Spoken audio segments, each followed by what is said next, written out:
Hey everyone, my name is Charlie and welcome to Fully Equipped. Chapter 20 is a little bit of an emotional roller coaster. We read the highs of Paul continuing on his third missionary journey and Eutychus being raised to life. And we read the bittersweet moment where Paul shares with the Ephesian elders about him going to Jerusalem, even though he knows he will suffer there. We see a theme of not falling asleep like Eutychus did. The Ephesians need to be aware of false teaching and stay awake and alert, otherwise their church will die. But Jesus is what life is all about, and Paul is ready to go to whatever length for the glory of God and the gospel of Jesus. The beginning of this chapter talks about Paul's travels around Macedonia and Greece. He spends time at the churches in these regions, encouraging them and building them up. He also writes letters to the churches, like 2 Corinthians and Romans. He's still seeking to go down to Jerusalem, and on the way he's gathering a collection from the churches he visits to bring to the needy people in Jerusalem. So there's actually a lot going on between the lines in the first 6 verses of chapter 20. But we'll be adding more pieces to the puzzle as we study Paul's other letters. For now, we just need to know that Paul is heading towards Jerusalem. He wants to be there by the time of Pentecost. The story about Eutychus is kind of amusing and interesting to read, right? Paul's in Troas, which is the place we read about in Acts 16, where Paul got his vision of the men in Macedonia calling him to come help them. The believers have gathered together for church on the first day of the week. This would have been a Sunday. Sometimes people are confused about why Christians today go to church on the Sunday when the Jewish Sabbath was traditionally on a Saturday. The early church and Christians today come together on Sunday because it celebrates the day on which Jesus was resurrected. That's why we have church services on Sunday rather than Saturday. But it's important to remember that we don't confine our times of worship to just one day or one church service. Typically, we congregate to worship on Sunday. But as believers, we worship on Monday and Tuesday and all of the other days as well. So they're gathered together as a church, and Paul is teaching them. And Paul keeps talking and talking all the way past midnight. That's a very late church service. And understandably, a young man named Eutychus falls asleep. And because he's sitting by the window when he falls asleep, he falls out of the 3rd-story window and plummets to his death. But that's not where his story ends. Did you know that Eutychus's name means lucky or fortunate? This is a very apt name, as Paul comes down and proclaims that he is still alive. It might be hard to tell with the translation of the Bible you're reading, but in the original Greek, it's clear that Eutychus definitely died, and Paul is raising him back to life. This is an absolute miracle, and Eutychus certainly is fortunate. The Holy Spirit is empowering Paul and the early church, as we've been seeing throughout this book. And though Paul's sermon to them was probably encouraging, this miracle would have been even more so. God is breathing new life into the church, into regions that have not yet known him, into the hearts of people who are seeking him, into cities filled with pagan idol worship. And God also breathes new life into us too.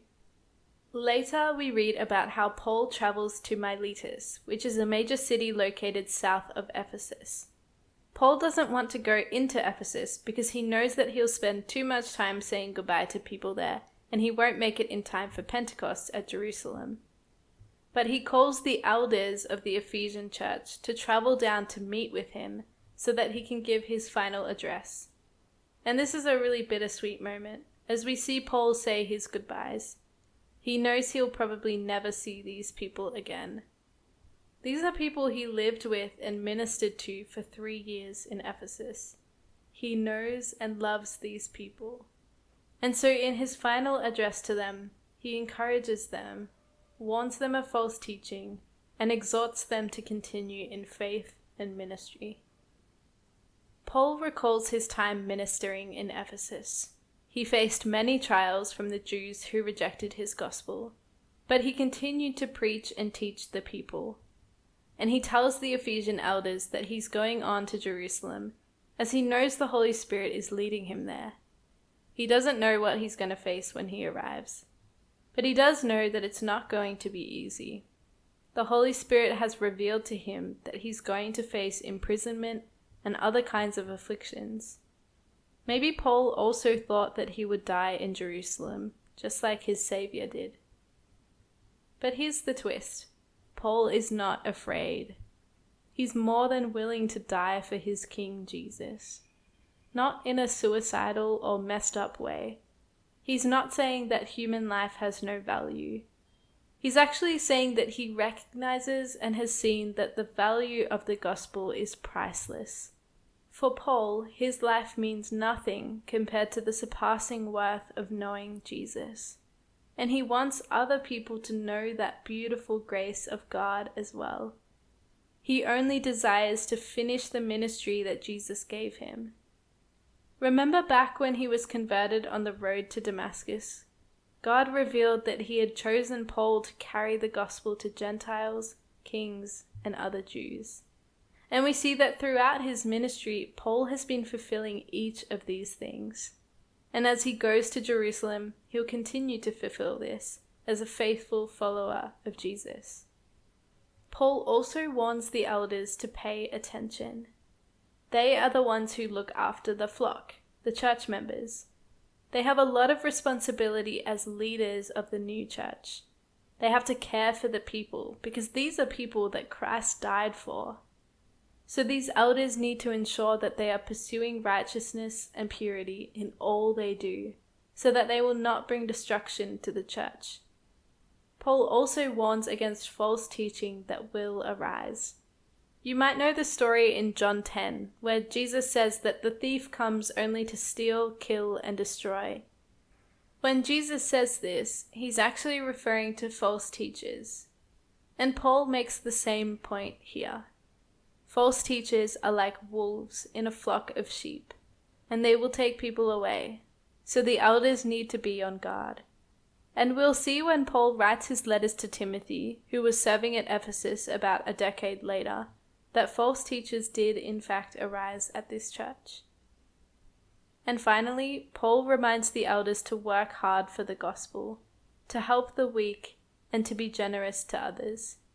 Together, Paul and the elders kneel together and pray.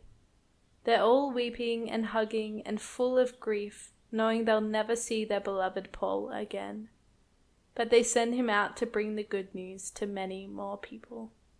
How does this equip us? How does the story of Eutychus being raised to life make you feel?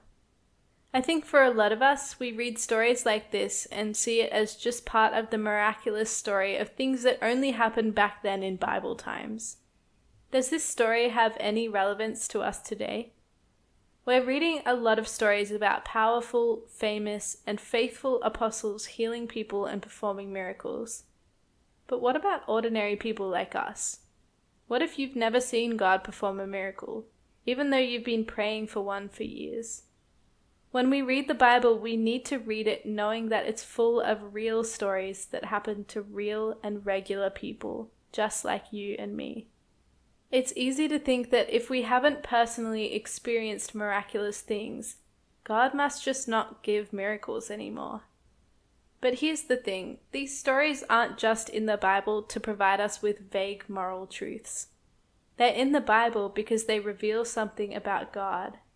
When we read about Eutychus, we see that God is someone who heals, brings life, and responds to prayer. So when we read the Bible, we need to read it knowing that we too can experience the power of God in our lives in the 21st century as well. When we read the Bible in this way, we develop the faith to pray for miracles and listen for His voice.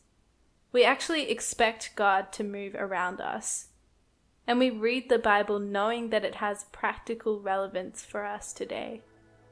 So let's be people who don't just read and study the Bible for theoretical knowledge, but instead seek God's voice and power around us every day, believing that He can do impossible and wonderful things in our lives.